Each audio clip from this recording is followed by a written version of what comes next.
Hello, Flak Pack. It's Sunday night. You know what that means. The newest video has been uploaded to the Flak Pack YouTube channel. Remember to like, subscribe, and share the channel, and give us feedback on the video and let us know what you think of it.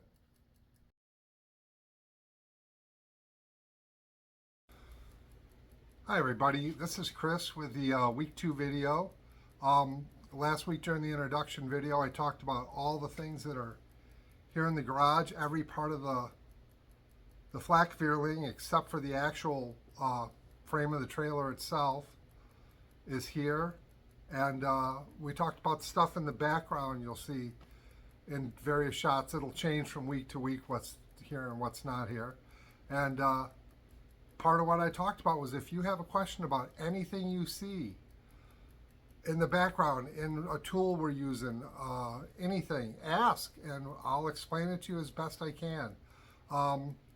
I pointed out and made a joke about you could even ask what's in the big green box. And oddly enough, that's been our #1 request, was to reveal what's in the big green box. So that's what we're going to be doing this week.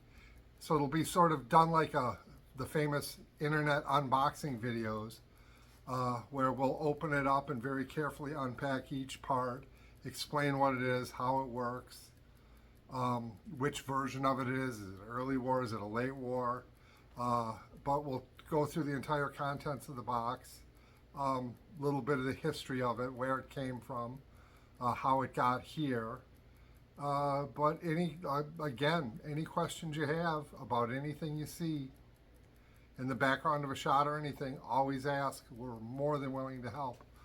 But we'll start out with the history. It was actually captured in Italy by an Army Air Corps soldier. You'll see later in the video, it shows his complete address in Brooklyn, New York, his APO, where he was overseas. He was with the Air Material Squadron. Those were the squadrons that supplied essentially repair materials, replacement engines, replacement parts, sheets of aluminum, whatever was needed by an American combat squadron or wing to maintain and keep its aircraft going and repair them from combat damage. So you can look up the APO and it shows you what unit he was in right on the front of the box. You can look that up, and there's even on one website I found, there's even a photograph of the American soldier who captured this item. But it's just interesting what's out there resource-wise on the internet. I mean, 20 years ago, the only way to research that soldier would have been to go to his house. And I don't know who wants to go to Brooklyn, but sure, I'll try. But now you can actually pull rosters and just incredibly detailed information about some obscure little supply unit in the Mediterranean Theater of Operations. It's brilliant what you can do now. But to be able to pull up a picture of the gentleman who captured a set of Flakglas, just based on two very small pieces of information, is amazing to me. But the stuff in the background, especially on these main shots where I'm talking, the stuff in the background will change. I've had a couple of people ask me about the sight that's sitting here. This is the early model 1938 sight, as opposed to the one right here in this box is the 3840 sight that everyone's used to seeing. There's some fundamental engineering differences in them, manufacturing appearance differences, but we'll get into that next week. But for this week, I really want to get into the Flakglas, and there's a brilliant book out that's called Eyes of the Flak that has so much in-depth detail on manufacturers, prototyping, who made which parts, what parts were the whole things made by one man. The level of detail those gentlemen went to on their book is just astounding. I wish I had a copy of it. I could hold it up so you could see it. But it's called Eyes of the Flak. And they're coming out with a second volume on it. I highly recommend both of them for this particular sliver of collecting. Optics are their own thing, and the people who collect them are some really cool people, and they just have that wealth of knowledge in that tiny little sector that just is mind-boggling to me, that you could know that much about something as sundry as binoculars. But the best part is the jumps forward in technology that they see and explain, how we went from lenses to coated lenses, blah, blah, blah, blah, blah.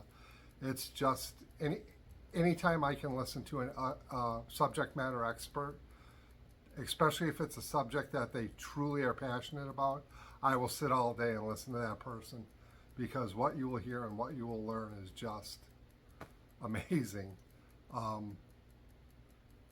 There's a gentleman in Toronto who's a high-end collector I'm lucky enough to know, and his collection is just staggering. It's astounding. When you're in the same room with it, it's almost overwhelming.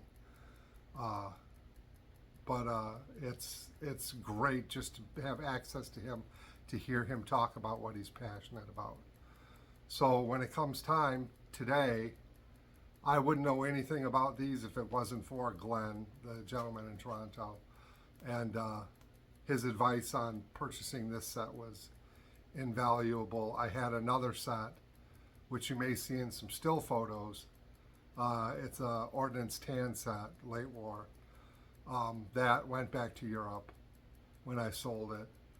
But just being able to keep an unmodified, unchecked, unmessed with original set, because I'm aiming to have every accessory for the Flak Feeling be early production, because the Flak Feeling itself was in Panzer Gray, as it's commonly called. The RAL number's escaping me right at the moment. But so shooting for that, this was landed right in the middle of that target. It is Panzer Gray, and it is in really, really fine condition when you see it. But after that, then we can do a half hour where we spread off into the tool kits that I have, the armor's kits that I have, just the things that the Germans needed to keep their flak guns working from day to day. That's you can see them here and there around, but I have all the accessories for that end of it, plus a couple that I don't think anyone's ever seen before. But we'll get to that all in due time. But for now, we're going to do the 10x80 Flakglas. So enjoy my unboxing video. And if you have any questions about this once it's posted, feel more than free to ask them. It's not that old trope about there is no such thing as a stupid question. This is why I do this. This is the reason. You're not asking me to change a tire on your car or perform brain surgery. You're asking me to talk about World War II, military and weapons and their implementation, design, and manufacture. This is it. This is why these videos exist. This is why this whole channel exists. This is why this whole thing behind me exists. This is what I love to talk about. This is what I'm passionate about. And you dropping me an email at 3 in the morning is not an imposition. I will answer it in due time, but I will give your answer the full weight that I can of response that I can, because it is just as important as anyone else's question. So I'll shut up now and we'll get on with what's in the big green box. You can see it's decorated with the mailing address and APO address of the soldier who captured it, Joseph Romano, and it was sent to his home in Brooklyn, New York. And this information matches the information on the capture paperwork. And then inside you can see the almost 100% complete, beautiful condition 10x80 Flakglas. The only piece that's missing is the compass that locks in this corner. And here in the box you can see we have the azimuth turntable. This is painted red to show that it's non-magnetic because there's a compass element that works with this device. These are the 10x80 binoculars with the rain shields on them. And this is the early production yoke in Panzer Gray. The scale on it can read in either milliradians or degrees, which later I'll show you why that's important on a flak gun. And then underneath, later you'll see the compartment that holds the batteries. Now with all the main pieces removed, you can see what's left. There's the battery box.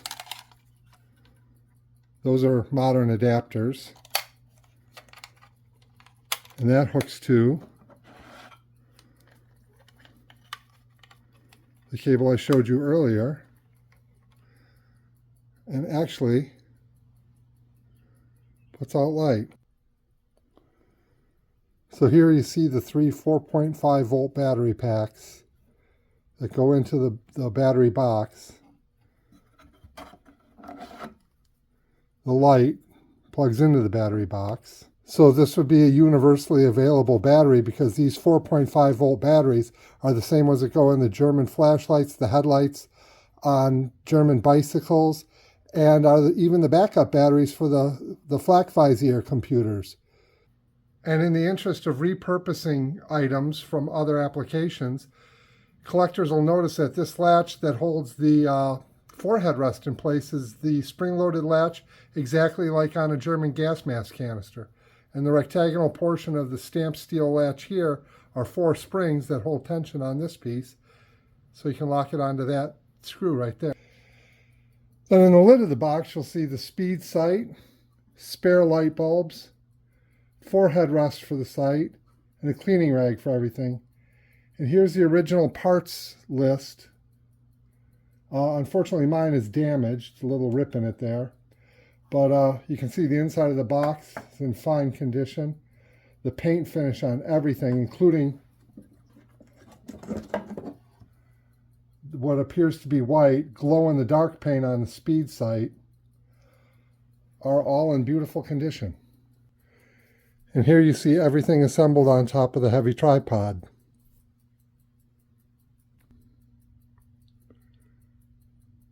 And up close here you can see the fine condition of the markings and the paint.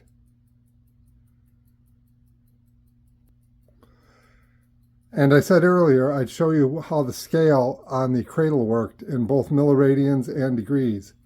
Here you can see it in milliradians, and that's only for elevation.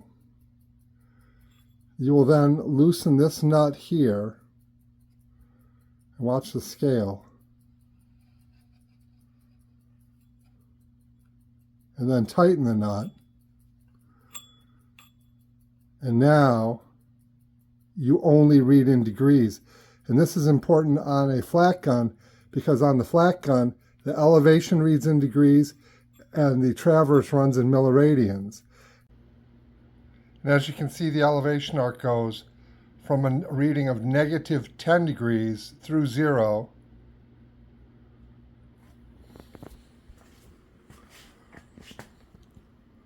all the way up to 100 degrees or 10 degrees past vertical. And as discussed before, the traverse arc for the gun goes from 0 to 6,400 milliradians.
And here you can see the top of the heavy tripod.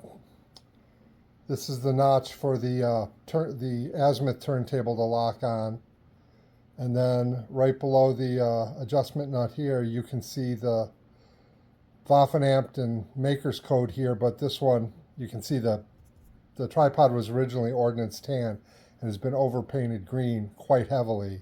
And unfortunately, I can't right at the moment read the Waffen or the maker's code. They're just, it looks like AVU, but I'm not sure that's it. When you first set the tripod up, you can use these feet as course adjustment to get the tripod close to vertical and level. And once in place on the ground, this Bakelite adjustment nut is used to fine-tune the tripod to make the to make it perfectly vertical. And this piece here, you can see attaches the three legs together, keeps them from spreading out too far and dropping the Flakglas, like if you're set up on some sort of slick surface. But also to keep them from tipping over, you can hang a weight from this ring, and that will help stabilize the tripod. Here's a nice shot of the intermediate set of clamps. As you can see, each one has a wing nut at the end of it. When you compress that, it squeezes inside of this metal strapping is wood, squeezes it together and makes sure this slip joint can't move at all. One of these is more than enough to do it. So the Germans thought two would be even better, and here's the lower set of friction clamps. Remember to like, subscribe, and share the channel, and give us feedback on the video and let us know what you think of it.